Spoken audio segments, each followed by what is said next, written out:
You know, we all kind of think of the periodic table as, well, a finished map of all matter, right? But what if I told you that at the very edge of that map, scientists are on a hunt for these phantom islands? They're looking for giant superheavy atoms that, by all rights, just shouldn't be able to exist, not even for a blink of an eye. I mean, you've seen this chart a million times, right? In every science class, it feels complete, like that's it, a finished catalog of everything in the universe. But here's the secret. This map, it's got a giant blank spot at the end, a total here-be dragon zone that physicists are just racing to explore. All right, so let's get into it. The last officially recognized element on the books is oganesson. That's element 118. But scientists, they're totally convinced that's not the end of the line, not by a long shot. Right now, there's a global race to create elements 119, 120, and who knows how much heavier, pushing us into a realm where, honestly, our understanding of matter gets put to the ultimate test. So what's the big deal? Why is it so hard? Well, imagine this. You've got over 100 protons crammed into a tiny nucleus. That's like trying to hold 120 super strong magnets together, all with their positive ends pointing at each other. The sheer force trying to push everything apart is just immense. That nucleus wants to just fly apart instantly. So yeah, creating these things is a literal battle against the fundamental forces of nature. But there's a loophole, a theoretical one anyway. It's this almost mythical safe harbor for these giant atoms. Decades ago, physicists predicted something they called the island of stability. The idea is that there's this region where if you get just the right combination of protons and neutrons, you could create super heavy elements that are surprisingly stable. Maybe they could even stick around for a while. So inside every one of these giant nuclei, there's a war going on. It's a constant battle. On one side, you've got that raw electrical force, all those protons desperately trying to push each other away.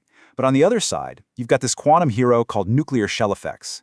The best way to think about it is like this. A random pile of bowling balls, super unstable, right? It'll fall over. But if you stack them into a perfect, complete pyramid, they're rock solid. It's the same idea here. Certain magic numbers of protons and neutrons can form these complete, stable shells, and that gives the nucleus a real fighting chance to hold itself together. In this chart, this is basically our treasure map. It lays out all the known atoms and the ones we predict could exist. Check out the colors. The deeper the blue, the more stable that atom is, all thanks to those quantum shell effects. Now, look way out here. You see it? Around neutron number 184? That's the big prize. That's the predicted main island of stability. The problem is, it's just too far for us to reach right now. So instead, scientists are focused on this little peninsula of blue, right here at neutron number 152. This is our crucial stepping stone. If they can prove this spot is real, it means the whole treasure map is legit. And this quote from the researchers really just hits the nail on the head. These quantum shell effects, they aren't just some minor adjustment. They are the only thing holding these elements together, even for a microsecond. Without them, it's game over. The atoms would just disintegrate instantly. Okay, so how on earth do you prove this safe harbor is actually real? Well, the answer is just brilliant. You have to weigh these ghost atoms. Why? It all comes back to Einstein's famous E=mc². Think about it. The energy that holds a stable nucleus together, its binding energy, it actually has mass. So a more stable, more tightly bound nucleus will literally weigh a tiny bit less than all its parts added up. By weighing an atom with incredible precision, you can directly measure how stable it is. And this is how they actually pull it off. This experiment, called ship trap, is just a masterclass in manipulating individual atoms. First, they forge the new nuclei by slamming a beam of calcium ions into a lead target. Then comes the hard part. They have to somehow filter out the one or two new atoms they've made from like billions and billions of other particles flying around. After that, they have to catch a single charged atom in a powerful magnetic cage called a penning trap. And finally, they watch how fast it orbits inside that trap to calculate its mass with just mind-boggling precision. And here it is. This is the result. All that incredible work for this.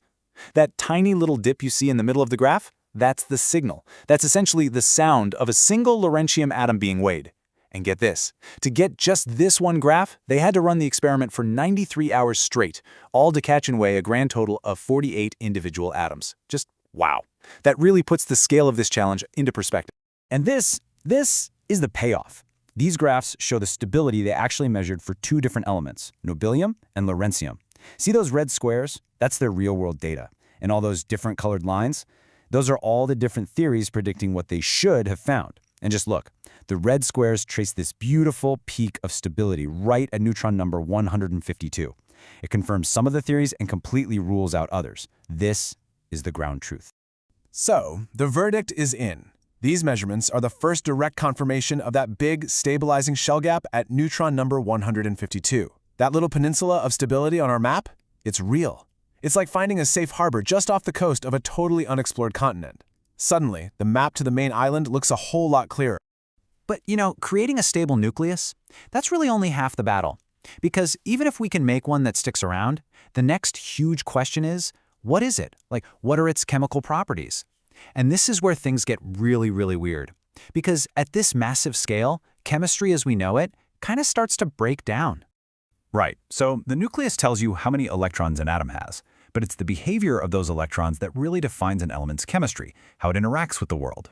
And in these superheavy atoms, the electrons are just not playing by the rules. So why does chemistry break down? Picture this. You have a tiny planet orbiting a supermassive black hole.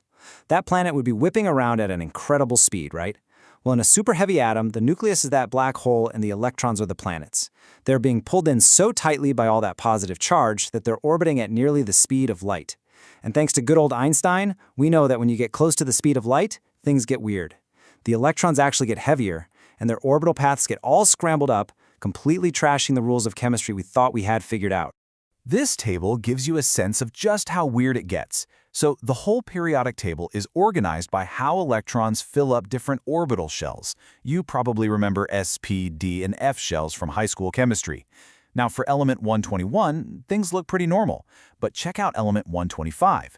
The normal pattern says its next electron should go into a 6F shell. But nope, these crazy relativistic effects completely change the game, and theory predicts it'll actually jump into a brand new type of shell that no known element has ever used, a 5G shell. So what even is a 5G shell? It's a type of electron orbital that's always been theoretically possible, but it never gets used. Not in any of the 118 elements we know about. The fact that it might finally appear here, that marks the beginning of a whole new block of the periodic table, with chemical properties that could be unlike anything we've ever seen. So when you step back and look at the whole picture, you realize we are witnessing one of the great modern quests of scientific exploration. These scientists are literally the map makers at the absolute final frontier of matter. So you've really got these two incredible quests happening at the same time. On one hand, you have the experimentalists who are painstakingly charting the nuclear physics, basically mapping the coastline of this island where these giant atoms are even allowed to exist. And at the exact same time, you have the theorists who are trying to predict the truly alien chemistry of whatever we might find living on that island. It's this beautiful dance between experiment and theory, both pushing right into the great unknown. And that leaves us with one last kind of mind-bending thought. We started all this by talking about the search for the end of the periodic table. But with atoms that completely defy the established rules and start using entirely new electron shells, maybe we're not charting the final elements at all. Maybe, just maybe, we're discovering the beginning of a whole new periodic table.